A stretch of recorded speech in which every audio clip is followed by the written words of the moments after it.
Olá, hoje é quinta-feira, 5 de maio de 2022. Eu sou Roberto Crescenti e você ouve a segunda edição do Boletim de Notícias da DW Brasil. Confira nesta edição. Diretor da CIA disse em Brasília que Bolsonaro não deve questionar eleições. 2 milhões de jovens tiraram título de eleitor em 2022. Covid-19 matou 3 vezes mais que o registrado, diz o OMS. O diretor da Agência Central de Inteligência dos Estados Unidos disse a autoridades do governo brasileiro que o presidente Jair Bolsonaro não deveria questionar o sistema eleitoral do país antes das eleições presidenciais de outubro. Segundo a agência de notícias Reuters, os comentários de William Burns foram feitos em uma reunião a portas fechadas em julho de 2021 no Palácio do Planalto. O diretor da CIA é a autoridade americana de mais alto escalão a se reunir com o governo Bolsonaro desde a eleição de Joe Biden à Casa Branca. Uma das fontes citadas pela Reuters disse que não tinha certeza se o comentário teria sido feito por Burns ou por um membro da delegação americana. A CIA e o Palácio do Planalto não quiseram comentar sobre o assunto. Em Brasília, Burns se reuniu com Bolsonaro e autoridades próximas ao presidente, como o general Augusto Heleno e o então chefe da ABIN, Alexandre Ramagem. Bolsonaro vem fazendo uma série de ataques ao Tribunal Superior Eleitoral e questionando a lisura das urnas eletrônicas. Ele diz, sem apresentar provas, que o sistema estaria sujeito a fraudes. O presidente, que aparece em segundo lugar nas pesquisas, já sinalizou que poderá não aceitar o resultado da votação caso não seja reeleito. De janeiro a abril deste ano, mais de 2 milhões de brasileiros de 16 a 18 anos tiraram o título de eleitor. O número é 47,2% maior do que no mesmo período de 2018 e 57% maior do que em 2014, segundo dados do TSE. Até março, os números referentes aos brasileiros nessa faixa etária eram os menores desde 2004, o que gerou preocupações sobre uma possível baixa participação dos jovens nas eleições deste ano, já que para eles o voto não é obrigatório. Mas uma campanha realizada pelo TSE e por artistas, influenciadores digitais e formadores de opinião em redes sociais reverteu o cenário.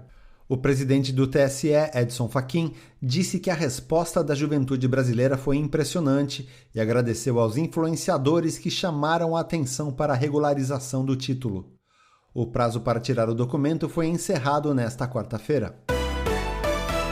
Quase 3 vezes mais pessoas morreram em todo o mundo em decorrência da Covid-19 do que mostram os dados oficiais, afirma um relatório elaborado pela Organização Mundial da Saúde, considerado a análise mais abrangente já realizada sobre os números reais da pandemia.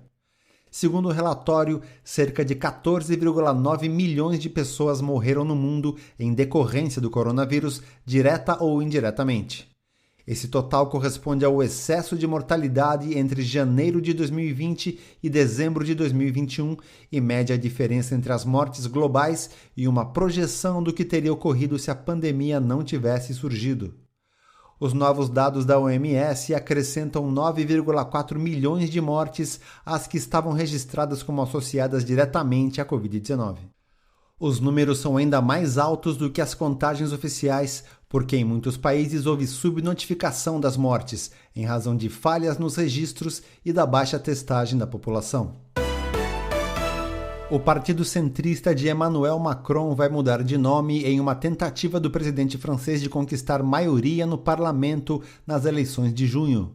O Partido República em Marcha vai passar a se chamar Renascença.